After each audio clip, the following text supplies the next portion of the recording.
Planet magazine. Also known as Wednesday 13. Welcome to Brutal Planet Magazine. Welcome to Brutal Planet Magazine. Welcome to Brutal Planet Magazine. You're listening to Brutal Planet. Hey, what's up, everybody? CJ Pierce here from Toronto Pool, and you're listening to Brutal Planet Media right here. Get yourself. Hey, I'm Steve from Within the Ruins, and this is Brutal Planet.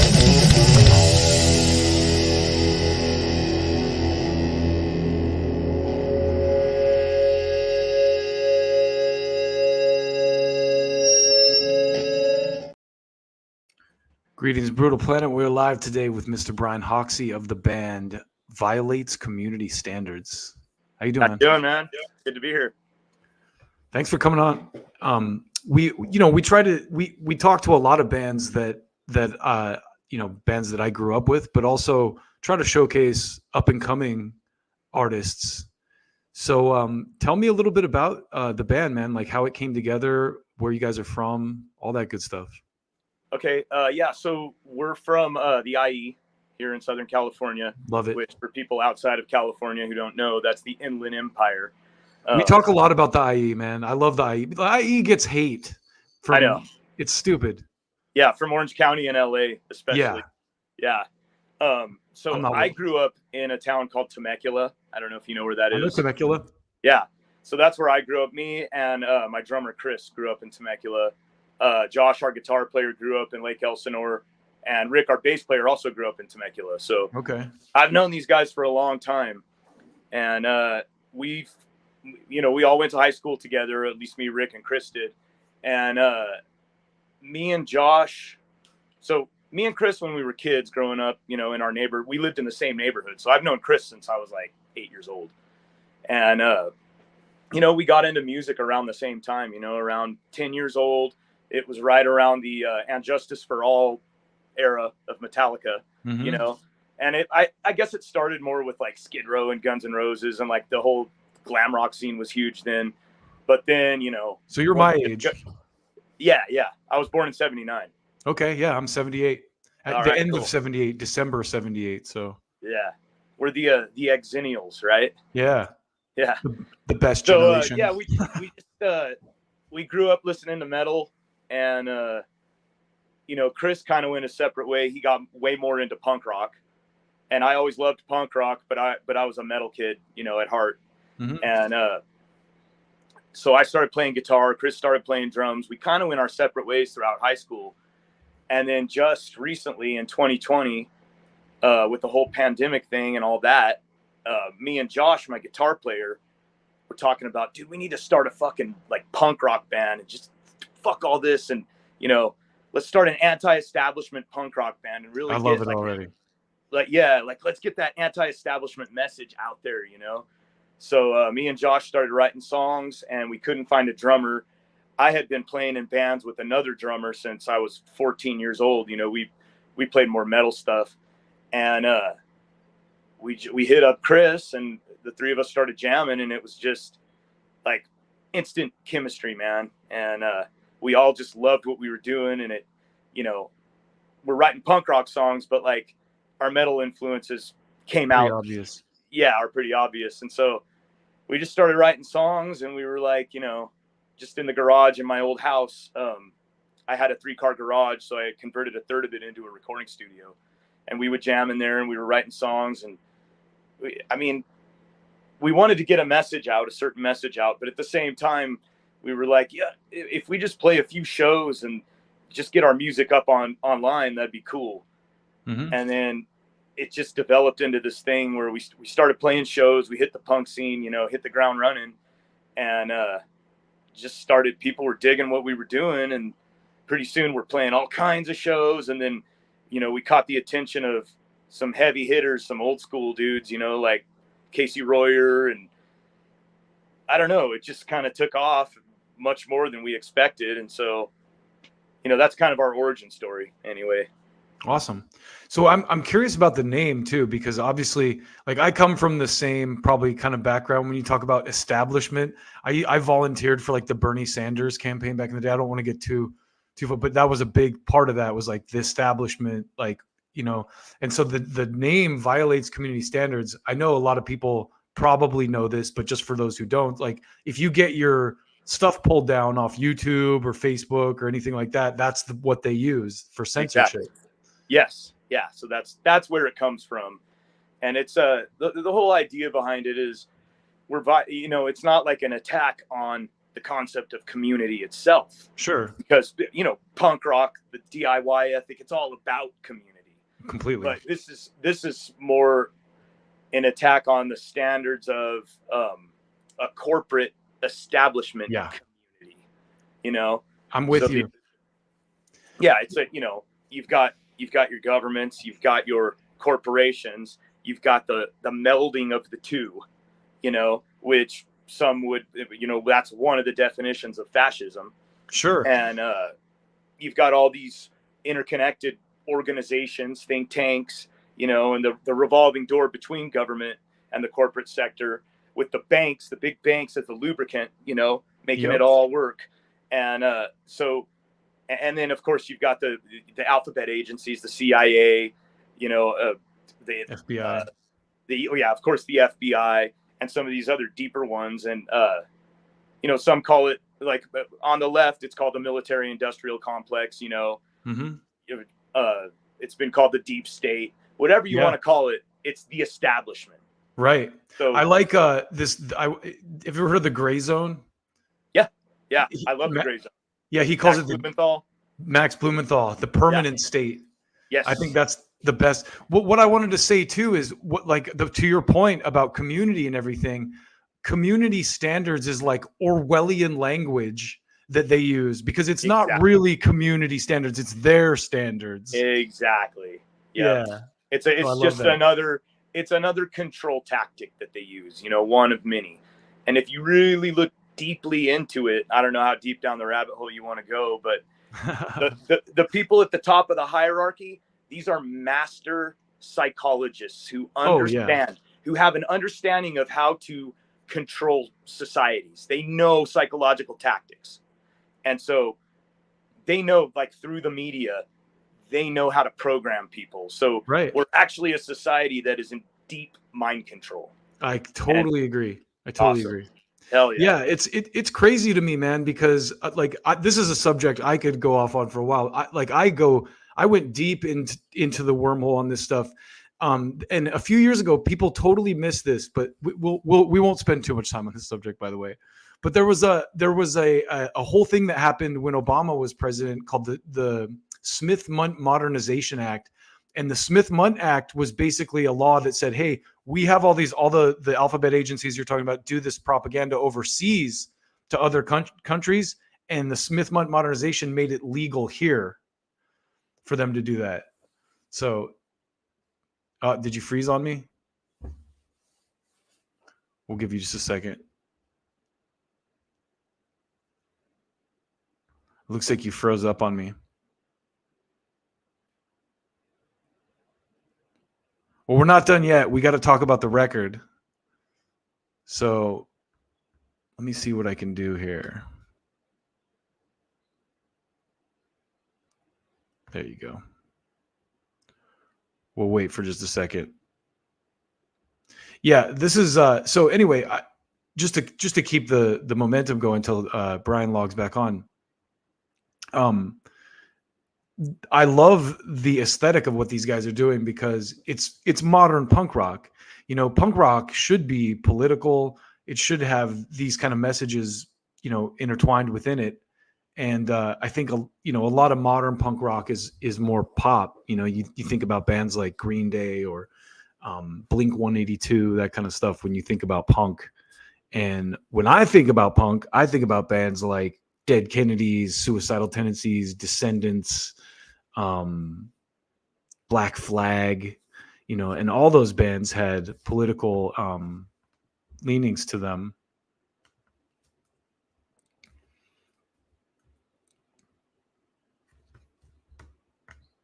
So let's see. Let me go to a card for just a minute. We'll be right back.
And we're back.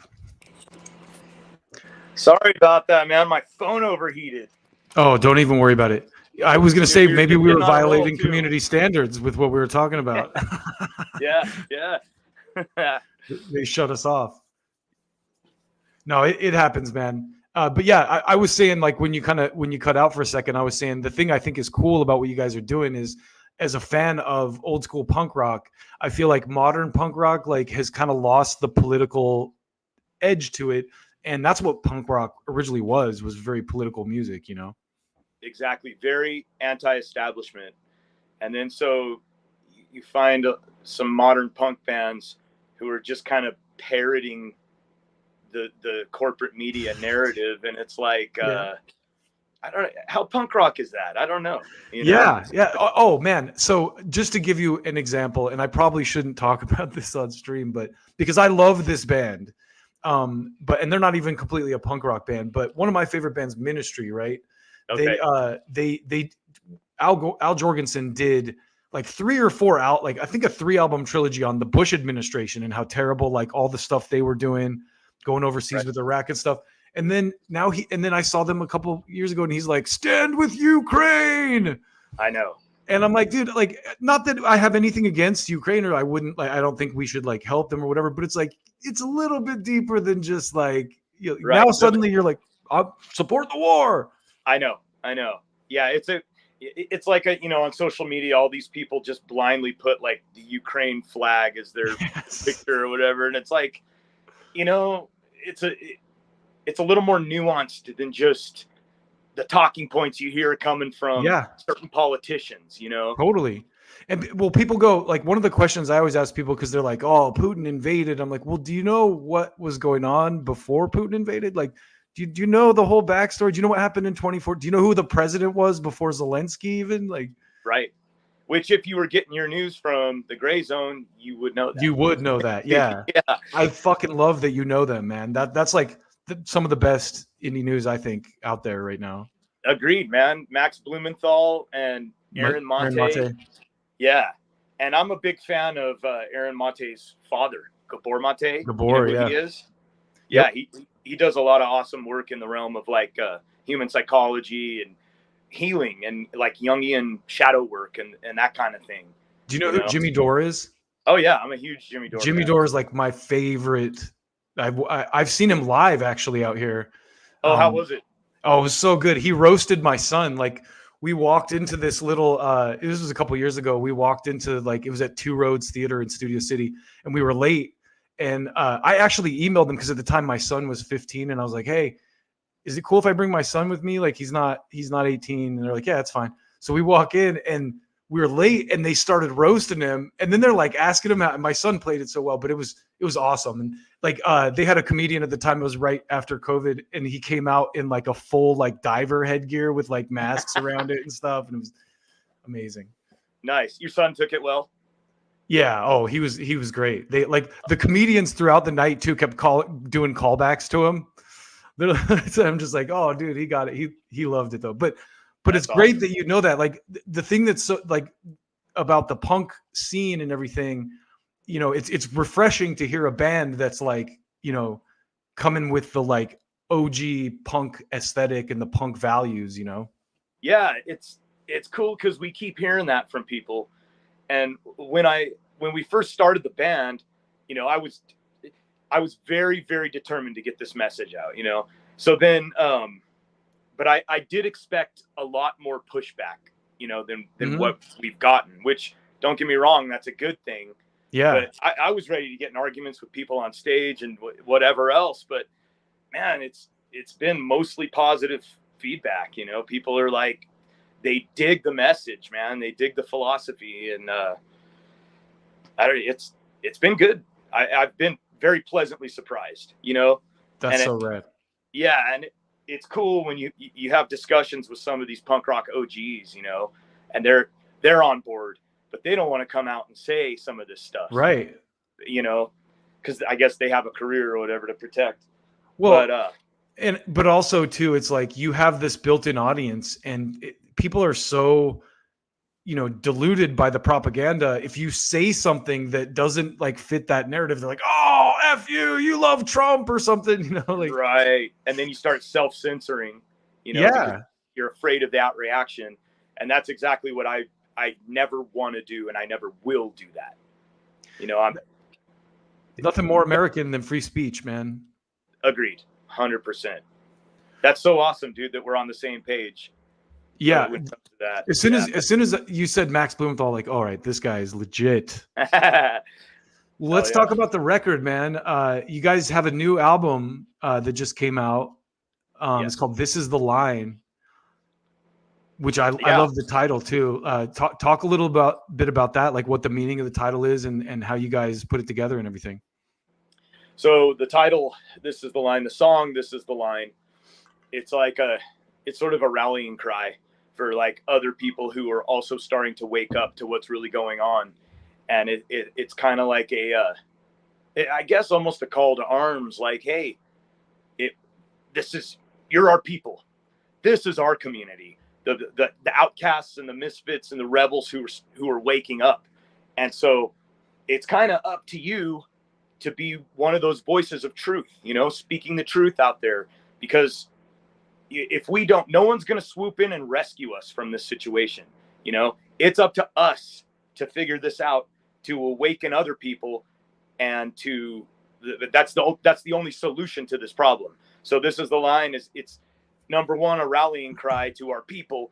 And number two, it's kind of it's my message to the corporate elite, the establishment, whatever. It's like, this is the line and no fucking further, we will stand our ground right here, and to me, that line is our bodily autonomy and free speech. You try to take those two things away and no options are off the table. Yeah. It's that whole thing was wild because like I've always been, to the left, if you want to call it that. I don't even think right and left mean anything anymore. Right. In American politics.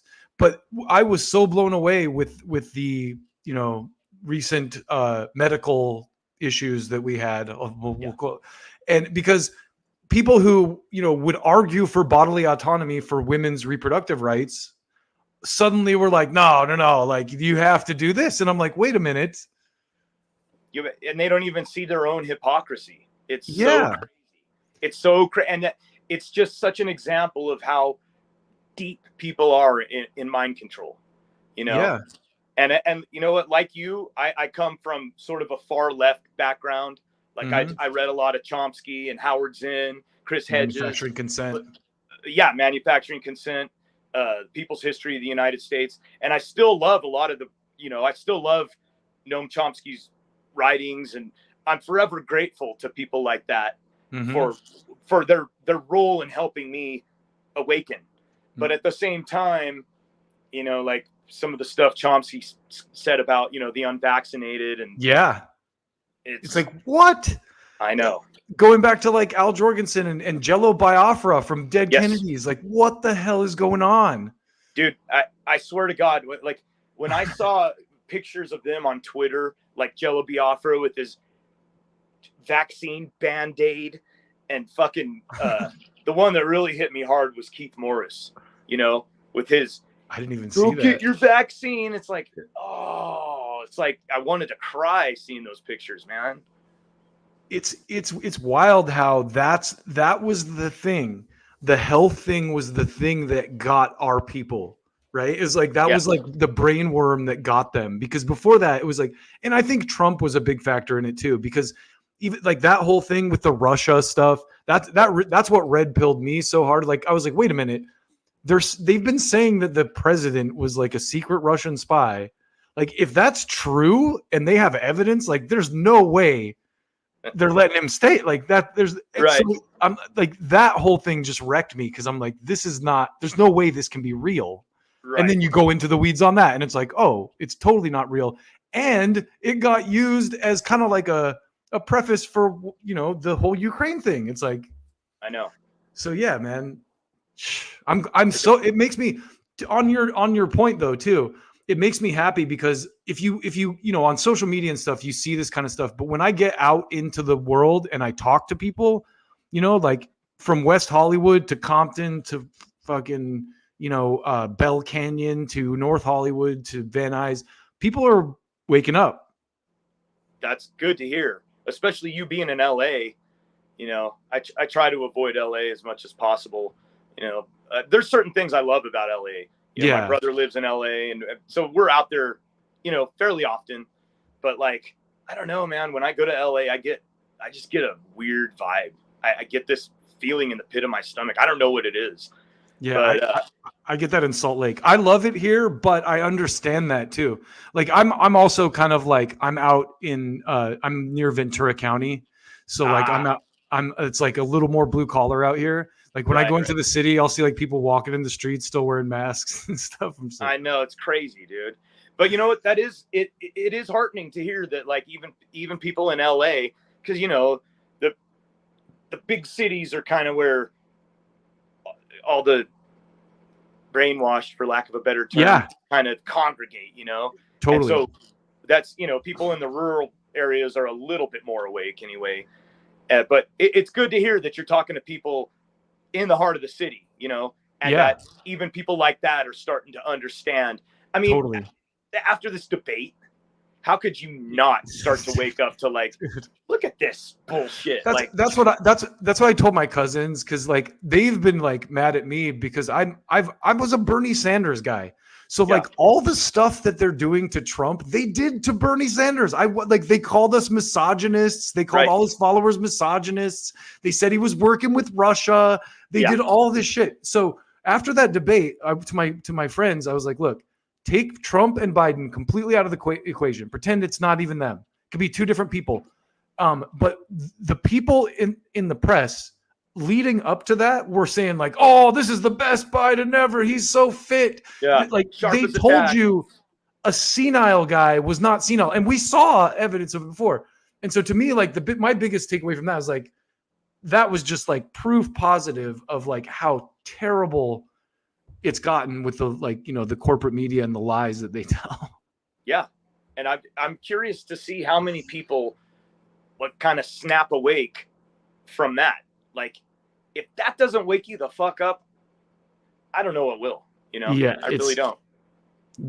I agree, because there's the people cope. The cope is so hard too. It's like, well, Trump lied. He lied a lot. And it's like, dude, both of them lied. Also, Trump's lies are like, I had the best administration ever.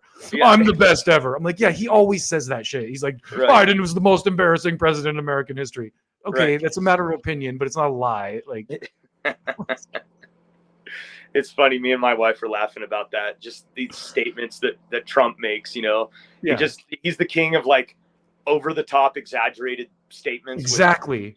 He's a pathological exaggerator. Yeah, exactly. But he's not. He also said stuff in that debate that totally got glossed over. That I think, like, of course, we're on this topic now, so fuck it. But you guys' music is political, so it works. But totally. Did you see what he said when they asked him about abortion? Like that's the thing that I thought was crazy. They're like, "Do you support a federal abortion ban?" He said flat out no. He didn't even like. I didn't watch the whole debate. I watched about half an hour of it, and that was all I could take. I was like, "Oh Jesus." Well, in the first half hour, Trump said a bunch of stuff that I was like, "What? Like he said he'll end the wars. That's the one thing. Like, I'm probably not even going to vote, but like just him saying like I'll have the Ukraine war over and like I'll talk to Israel and get that fixed like ASAP. I'm like, that to me is like enough to sway my opinion. But yeah, I'm skeptical of any claim by any politician. Completely. Completely. Because Trump says a lot of.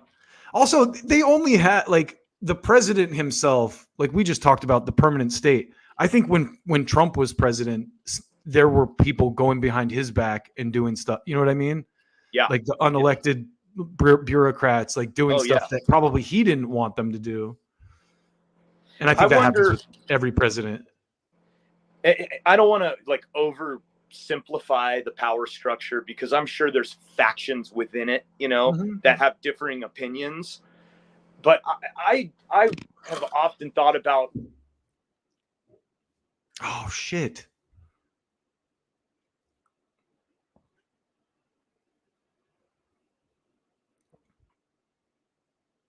Damn it. This is such a good conversation. I hate that that you keep freezing up, man. The picture and the actual like quality of the stream is actually really good when it's working. So I wonder if it just got hot again. Ride my rocket, wear me out. Ride my rocket. We'll have Bryan back in a minute to wrap this conversation up. But yeah, these types of conversations, and you know, if you're watching, I don't know what your political leanings are, and to be honest, like I'm not mad at anyone who would vote for Trump or Biden. I don't really think it matters that much, to be honest, because I've been voting for presidents for as long as I could vote, really, and nothing's really changed. That like I really can't say that anything major has changed, other than, I mean, I think things have changed in the sense that you know, we've evolved as people. So like gay marriage being a good example. It's like that used to not be okay in a lot of people's minds. I mean, it was always okay in my mind.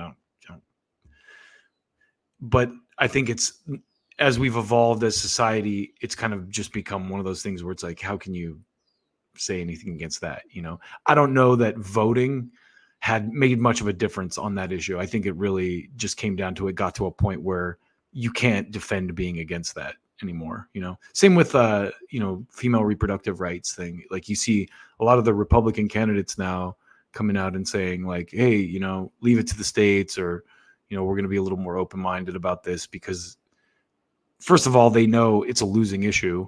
But second of all, like I was saying, people's mentality has just kind of, you know, evolved a lot. And I love this conversation because this is something, what we're talking about here with Bryan, this is something that I've been watching for years. And like I said, I'm if left and right are a thing, like I'm politically probably on the far left. So, you know, but I've seen this dynamic, like I was saying with Bernie Sanders, where you see the same things that they say about Donald Trump. He works for Russia, you know, he's a white supremacist, this and that. They said all that stuff about Bernie Sanders followers. They tried to, one of the guys on MSNBC tried to compare Bernie Sanders followers to Nazis, and Bernie Sanders' parents are Holocaust survivors. We got Bryan back. I'm so sorry about that, man. You know what? I'm in my studio on my property, and we're off grid here. And so I don't have air conditioning in the studio. Oh, you're good. And so your phone's overheating. And my phone keeps overheating. Yeah. Well, we've been on for 30 minutes. So but only, I think you've been out for a couple of minutes of that. So yeah, we're having a good conversation. So we can keep going. I want to tell people a little bit about the album, just to make sure people know where they can listen to it and stream it and where they can find you guys. Yeah, so the album, you can, if you want to support us and go buy it, it's on like Apple Music, and it's on pretty much every platform. If you want to just go listen to it, it's on Spotify, you know, it's on YouTube. So pretty much anywhere you stream music or buy music, you can go get it. So when you guys, so the album is called This Is the Line. Yeah. Did you guys, this batch of songs, did they all kind of fit into that mentality? Yeah, they're all tied together. You know, all of them addressing a different aspect of the control system that we're talking about. And then also some of them addressing sort of a more like psycho-spiritual subject matter about sort of doing the shadow work, you know, doing the work on yourself within, internally, and healing some of those wounds, because one of the reasons that people find themselves sort of entrenched in the mind control is that they have all this trauma that's buried deep in their subconscious. And a lot of people have a high degree of self-loathing. And so they almost feel like, or they do feel like, they deserve to be told what to do. They need someone to tell them what to do, because they hate themselves so much that they can't trust themselves to handle their own affairs. And our message Cover me, is, daddy. yes, yeah. They either have a daddy issue, like a daddy complex, or a mommy complex, one or the other, and Some people just need to be told what to do. Yeah. Right. Yep. And so, our message is sort of anti-religion, but not just the cultural religions, Christianity or Islam's, all that. It's also, money can be seen as a religion, and worshiping the monetary system. Authority, the concept of authority itself is a religion. And people who view the concept of authority as morally legitimate, they're in a cult, and that's most people. Yeah. So our goal is to kind of slap people awake and let them know we can govern our own affairs, and now we're getting into like the concept of anarchy, or if you want, call it voluntarism or whatever. But it's the concept that that those who would claim authority over us, there's no moral legitimacy to that. From where do they derive that authority? It's just, and it harkens back to like ancient civilizations, and then the Middle Ages and kings and queens and the monarchy and that kind of thing. The modern version of that, it's just oligarchy, instead of a king who's ruling over everyone, it's just a select few corporate elitists, And on that note about religion too, man, I saw that dynamic during the pandemic, where it's like, look, yes, we want to defer to science, but what people don't understand about science in America is what you just said. It's tied up into money. And right. So like, it's just like religion, it's been corrupted. And it's like, who do you trust? Science is one of those things that's always been, the point of science is to disprove itself. Like there's always better science coming. And people got into this mindset where like, no, science is God, and you listen to the science, and you have to do X, Y, Z, or you're a bad person. Yep. It became a religion. Science became sort of the religion of the quote unquote left. Yeah. I hate that term too, because I don't like the current administration. Like I said, I was part of the Bernie Sanders crew, Yeah. And it's like Joe Biden is not the left. Like he never has been and never will be. Like he voted for the Iraq war. He's praised white supremacists. He's done all kind and I don't even think I'm not one of those people who will, Joe, like I don't hate Joe Biden either. Like he's obviously doesn't even know where he is most of the time. Yeah. But it's like it's like those definitions of right and left have been completely obliterated. Where it's like, dude, look at the political things that Joe Biden has done over his career. He is not left. Right. Oh, for sure. And you're exactly right. The right and left no longer have any meaning. Totally. And so actually the first song on the album, it's called Bread and Circus. Yep. And that's basically what it's about is, give them bread and circus, Where does that reference come from? It's like a Roman emperor, isn't it? Yeah. It's from a Roman emperor. I think it was Nero, but I'm not 100% sure on that. But it was tactics to keep people distracted and divided. Yeah. And that's very clear. If your eyes are open, it's very clear that that's what's happening now. Sure. With the corporate media and with this whole political clown show. Yeah, trying to make us hate each other. The COVID thing, that was the thing with the pandemic that really got me too, is like it got to this point when the hype was like, when the fear was like at peak level, where I'd like go outside and there'd be a guy walking down the street and he would like cross the street to the other side to not like get anywhere near me. And I'm just like, dude, really? Like anyone is your enemy now? Like anyone can. It's like the weirdest headspace to be in. So weird. And actually, another song on the album, it's called The Real Plague, and the real plague being fear. Yeah. And So it's about the concept of mass psychosis and how fear is used as a tool to control the masses. Completely. It's and that whole, like the pandemic era, I think hopefully woke up a lot of people, and not even saying like, oh, it wasn't real or it's all conspiracy, whatever. Like elements of it were real, but the way that it was used to manipulate people and turn them into these like mindless automatons. Yes. Just well, to me, there's too many coincidences. I definitely think that it was like a psyop. I definitely think. I don't disagree. And you're almost afraid to say something like that, but it's like, that's what this band is about, is just what I know to be the truth. I'm going to fucking speak it, and I don't give a fuck. I love it. I don't care what people think. And if you want to come at me, we'll talk about it, Exactly. And we can have a discussion about it. And that's the thing that gives me hope when like I was saying earlier, because I do rideshare.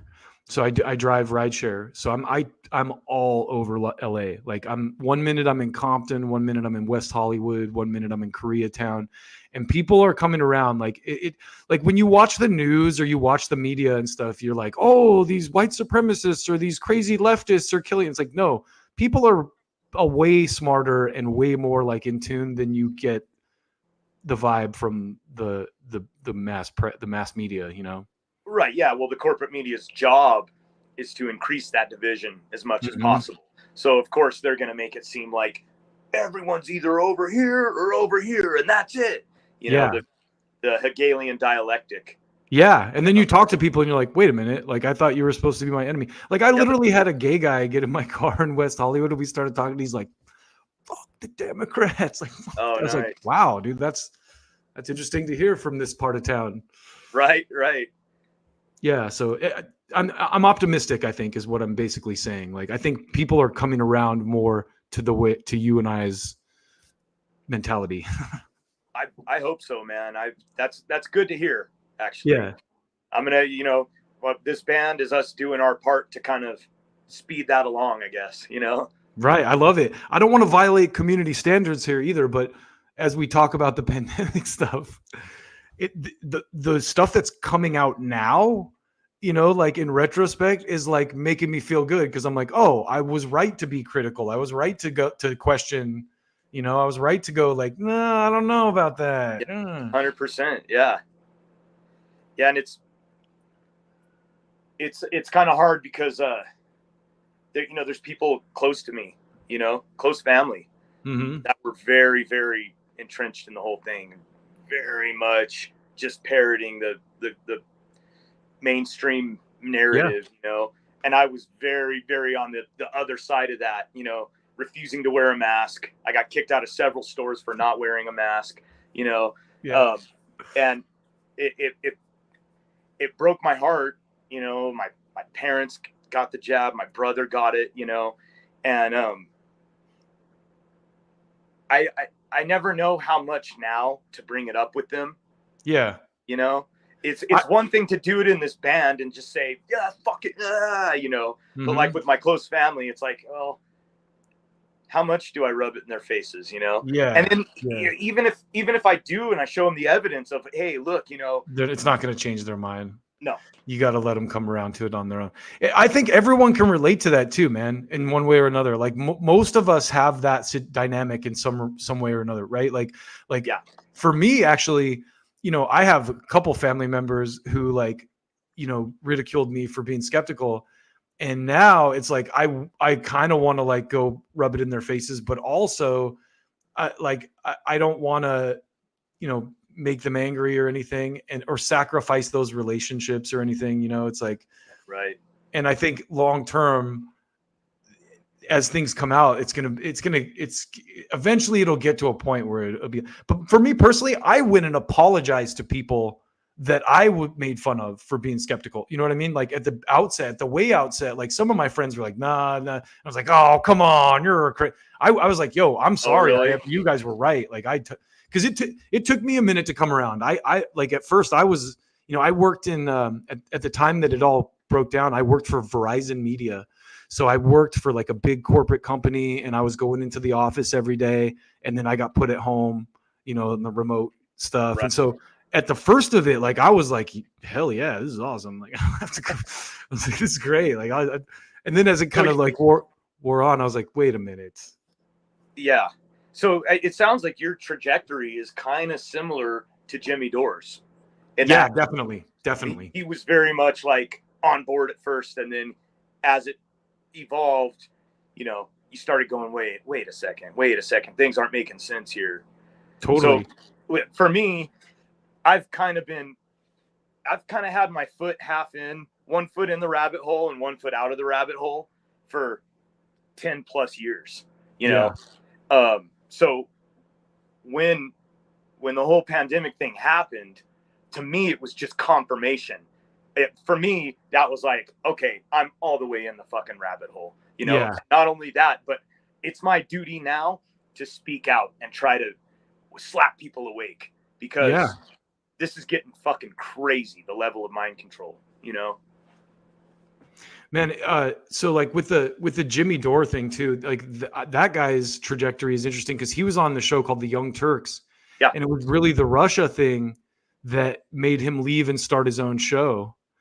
And yeah, I've been a huge Jimmy Dore, because I love people that will speak their mind, like, and tell the truth as they see it, regardless of the consequences. And that's how he's always been, you know, and he makes no apologies for it. And if he's wrong about something, he'll come back in a minute. He'll be like, yeah, I was wrong about this. Like, we got the, you know, and you got to respect that. Yeah. Oh, for sure. And I was actually a Jimmy Dore fan, like you, when he was still on the Young Turks. Oh, yeah, when they had aggressive progressives. And I've watched his evolution, and I fucking love it. And I feel like when you start going deep down the rabbit hole of like world events, and you start studying the systems of power and all that, it inevitably leads you down a spiritual path.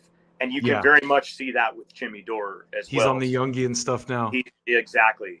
And but also, my trajectory was similar in that way. In that, I was very like I said, I was very like far left back when I had a different understanding of what that was, you know. Yeah. And then, sort of as a parallel, I started doing the internal work and started going on a sort of a spiritual path, and the two just kind of converged, meshed into and so that's what this band is all about, is kind of that. So check this out. I had an argument before, like way before COVID, with my brother, because my brother and his wife, his ex-wife, were like very like kind of like, I would have called them like hippy dippy, like, but they were like really anti getting their kids like completely vaccinated back then. And it's like, I thought they were ridiculous. And then after this happened, I called my brother and apologized. I was like, dude, I was totally wrong about that. Like, I totally understand the skepticism now, because this thing also, I think it had the reverse effect on people like us, where it's like, now I question all kinds of shit that I didn't before. Yeah, right. But hey, props to you for calling your brother and apologizing. That's huge. That's huge. Yeah. You admit you were wrong and call him and say, hey man, sorry about that. You know, I was fucking wrong. He was like, I don't even remember it. He's like, I didn't even remember that. And I'm like, yeah, I did. Yeah. Yeah. Well, so like I said, I was already kind of down the rabbit hole before COVID. And so my 3 kids, none of them are vaccinated, and we homeschool them. And we live off grid, you know, on 11 acres, and we have off grid solar generators and a well. Oh man, I'm so jealous. Yeah, it ain't easy, man. It's been a process, you know. Yeah. But I figured if I'm going to talk the talk, I better walk the walk, you know. Yeah, it's the way that the world is going to. I respect. I grew up in Utah, so okay. I'm originally from Utah, and it's a very different mentality than California. And California is like, LA is my home. I've lived here most of my life at this point. Yeah. But I think that's another reason that I kind of like was able to like straddle that chasm. you know, because it's like, I understand where like my cousins who are hunters and like Trump supporters and stuff are coming from. They're not bad people. You know what I mean? Like, I can't just like put them in a box like, oh, they're white supremacist racists. Like, no, they're not. They don't see the world the same way I do, but they're still good people.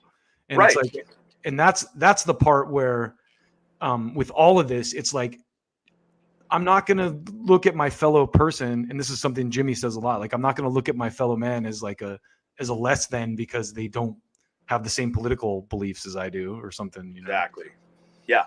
Yeah. All that shit is just more divisionary tactics, you know, hate this person, put them in a box, you know, that's what they want you to do is put everyone into a box. Oh, you know, you're from some rural town in Utah and you hunt, you know, you're an alt-right white supremacist Trump supporting what racist, I don't know, whatever, you know, and vice versa too. Like, oh, you're a gay West Hollywood liberal who wants to, you know, burn down the country or something, or loves Hamas or whatever. It's like, no, it's not. Yeah. It's never that simple. Exactly. Yeah. People are much more nuanced than that, you know. And it's so much easier to divide us up when we're just like, the other thing that's crazy to me is someone who worked in digital and stuff. It's like the phones, it's like the propaganda. You would think that like the internet was supposed to kind of like help disseminate that a little bit better, but like it's kind of gotten worse because of that, because now everyone's walled into this little, you know, digital world they live in where the algorithm picks stuff that they like. And so they don't have to hear dissenting opinions or. Yeah, 100%. And you know, you're every time you're doing this, you're scrolling through your phone and you're training your brain to want to keep doing that, you know, because every time there's something new or someone responds to something you posted or you get a text or whatever, it's like you get that little hit of endorphins, you know, and you're rewiring your brain to want to keep doing that. And eventually you're to the point where that's how you now think and operate, you know. If you they feed you, like the corporate media now like is in bed with like Silicon Valley and all that stuff. So I've noticed that like with the Violates, back to the Violates community standards things, it's like it used to be outlets like the Gray Zone and Jimmy Dore would come up in the algorithm when you search for stuff. And now it's like they suppress that and they put like CNN and like the corporate media outlets, MSNBC and Fox in front. Always at the top of everything. Even there was Google. A period where the internet was kind of the Wild West, you know? Yeah. Right in the early 2000s, from the like late 90s to like, I don't know, 2010 or something. Yeah. There was a good like 10 years there where it was kind of the Wild West. And like, if you just typed in 9/11 on Google, you'd get 9/11 truth websites. Yeah. You know? Now that would never, it'd be number 2048, you know, of the results, you know, 9/11 truth would, and you get Popular Mechanics at the top and all the, you know, because algorithm's been set that way. Totally. Well, they've taken control of this tool that actually did help to awaken a lot of people for a while. Yeah. Well, so do you know Dave Smith? Yeah. He had this great analogy. I think he was on Joe Rogan, and he said, you know, it was like there was this trajectory, right, where social media became a thing. And I don't know if you remember this, but they used it, like our government, our military used it in the Arab Spring to help overthrow these governments, like when Obama was president. And they're like, wow, social media. And then what happened was social media became so prominent that Trump won despite the corporate media saying otherwise, like saying he's a racist, he's this and that. He won. And so once he won, I saw this, like looking back on this, it's so clear to me now. Once he won, they were like, oh shit, we got to tamp that down. And that's when the social media censorship really started ratcheting up because they, like, the CIA always does this, you know, they use stuff in other countries and then it comes home. And so it's they test it out in South America or in the Middle East or whatever. And then they bring that same thing here. Yeah. Tactics, if they worked. Right. And so it's like this stuff, this guy, do you know Mike Benz? Mike Benz. No, not familiar. So that's a guy you should check out, but he did this whole piece about how the reason that you know, like we were talking about earlier, the hypnotic, like the brainwashing, they say like threat to democracy. threat to democracy, threat to Right. democracy, threat to democracy. The reason that that's a thing is because that's their justification for using dirty tricks. And they did that by overthrowing other governments. Like they're like, oh, if we don't use dirty tricks to fuck up this election, communism might win.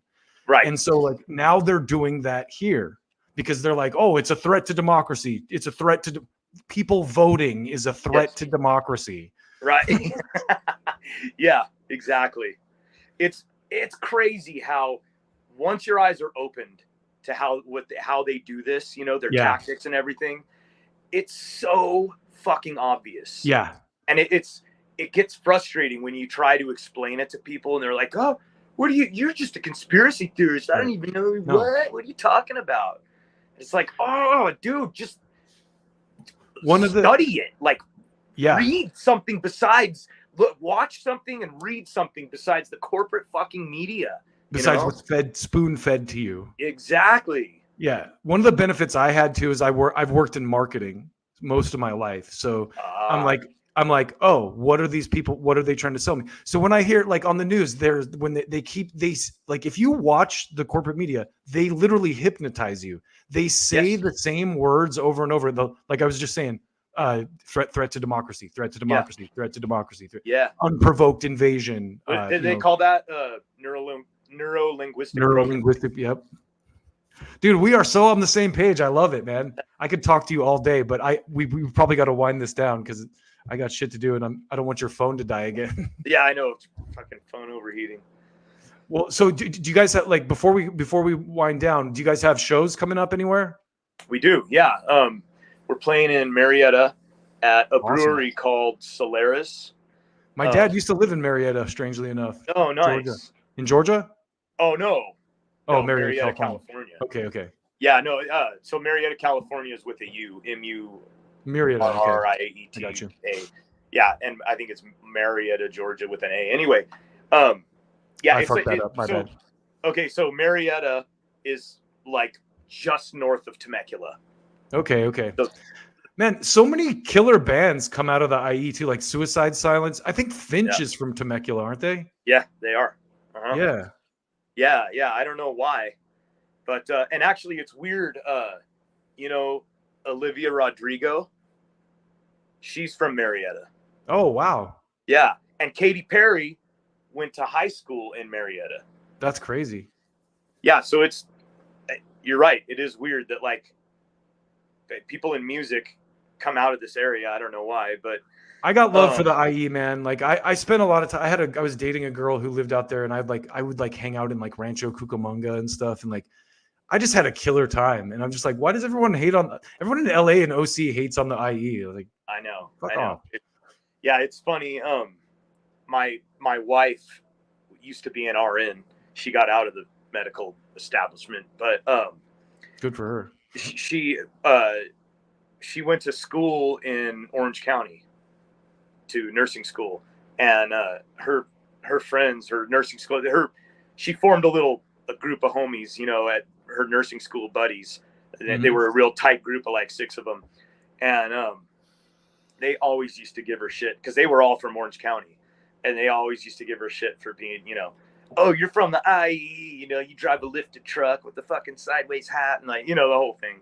LA and OC people give each other shit too. Like OC's like the like Disneyland, like upper middle class, like in LA. Like I've always liked LA because I like the dirty city. Like I like that it's dirty and grimy and gross and like, you know, scattered and chaotic. And I like all that. You know, if I wanted to live in Orange County, I'd just move back to Utah, you know. What part of Utah did you live in? Orem, Provo. So okay, I know where that is. BYU. My wife's aunt lives out there.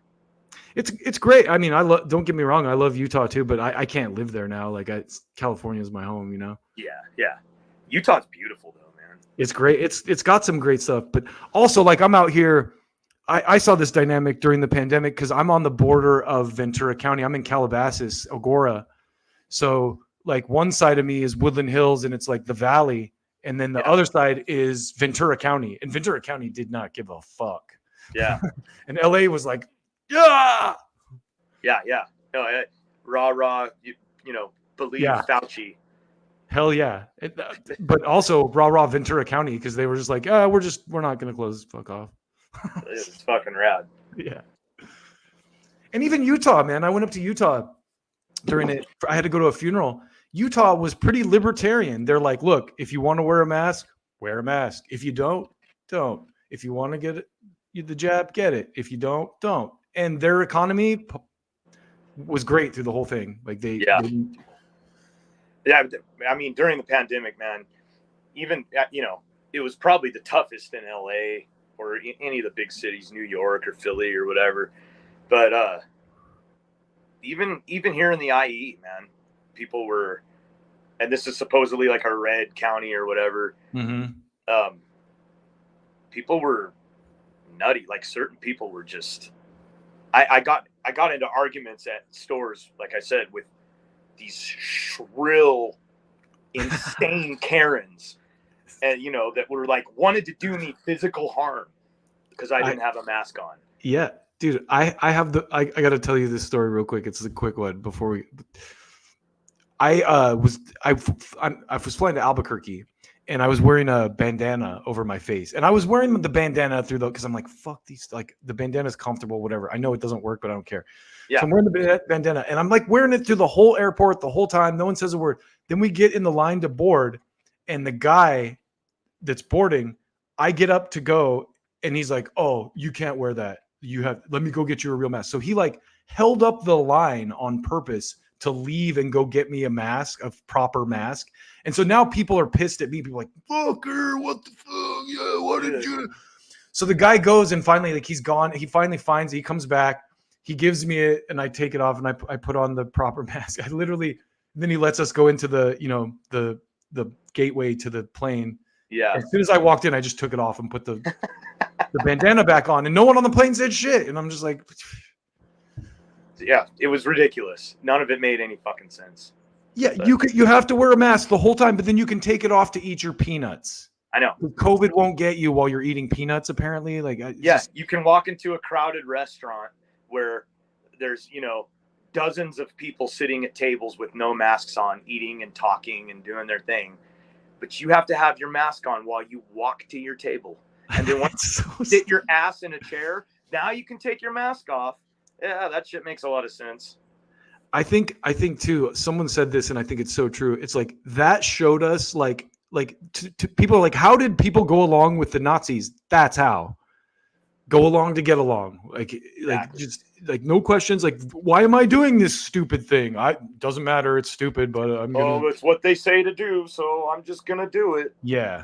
Yeah. All these people, supposed leftists who just went along with it, and were staunch defenders of, the whole thing, that they probably tell themselves that they would have fought the Nazis. Totally. No, motherfucker, you're one of the ones that would have been going right along with it, or at the very least, you would have stood back and folded your arms and just not done anything about it. Yeah, it's wild, man. It's great to talk to someone like you, man, who has like a true punk ethics. And, this was a great conversation, man. We should do it again. Definitely, man. So the album's out now. This is the line. Everyone should check it out. It's on Spotify, Apple Music. Do you guys have a single out or a video that you're trying to get people to? We have a video out. It's a song called Pharmakeia, and it's about Big Pharma, and Pharmakeia being a Greek word that's the root word of pharmacy. And so I draw and it had a very like a dark connotation to it. It had to do with dark, almost like dark magic, and using chemical means to control people. So that's what I draw parallels between, Pharmakeia, the old meaning of it, and modern day big pharma. So we have a lyric video out. It's on Odyssey because we put it up on YouTube and it got yanked within 15 minutes. Violates community standards. We violated community standards, man. Medical misinformation. Oh, so, man. Yeah, I've been through that shit. So our show in Marietta is on July 11th. It's at Solaris Brewing. The scene's really popping off there, man. We haven't played a bad show yet at Solaris. We've been playing with we played there with DRI. We played there with Agent Orange. Nice. With Oh, DI. And this one's going to be with Guttermouth. This one coming up. Hell yeah. Yeah. We just so total random. We a couple weeks ago we did a stream where we talked about our first concerts. My Yeah. first concert ever when I was 14 was Offspring and Guttermouth. Nice. And Guttermouth blew Offspring off the stage. Like, Of course. Fuck Offspring. Dude, yeah. you should come out to the show. I know it's kind of a hike from LA, but Man, I will try. I would love to, man. Honestly, so I'm in a position right now. I actually have to move. I'm actually moving to Albuquerque. shit. I have to be out of my apartment July 22nd. I'm going to be back in LA, but I have some cousins out there, so I'm going to go spend some time out there. Very metal town. Yeah. I'll still be doing streaming and stuff, and I'll be back in LA like once a month probably anyway because my kids are here. Like I've got roots here. Okay. But I'm going to go spend some time. I have some relatives out there. So I'm like in the process of moving. If I can get down though, I definitely will. Okay, cool, man. Yeah. Because we're also playing in let's see, I think August 3rd, also at Solaris, and that one's going to be with DI, so that's going to be a good one too. Okay, man. And our homies No Consent. So yeah, that one will be fun. Where can people find you guys on socials? What's your handle? So I think on Instagram it's Violates Community Standards. It's the whole name. And then on Facebook, it's PCS Band. We're on TikTok too. So mainly those three. We don't do Twitter. But then on Spotify too, if you just want to go jam out to the music. Yeah, I wanted to show the album cover too. Yeah. This is the line. I love that. It's almost like it reminds me of that movie The Warriors a little bit. Oh yeah. But it's the so that was done by a guy. His company's called Ross Illustrations. And he's actually from Indonesia. And he's a real talented artist, dude, and real easy to work with. The guy's awesome. It's awesome. I love the cover, too. That was the closest we could get to the concept of This Is the Line. I love it. Well, Bryan, man, thank you so much. We've been on for an hour, man. Thank you so much for your time. I really enjoyed talking to you. It's like I said, it's great. We're totally on the same page with all this stuff, it sounds like. And 100%. Hopefully I can get down to catch you guys. If not, I'll be around. Please come back through and talk to me again, you guys, when you have a new single or any new news. And most be in touch, brother. All right, man. Good talking to you. Appreciate you, man. Take care of yourself. This is The Line. Violates Community Standards. Everybody check it out. Keep it brutal.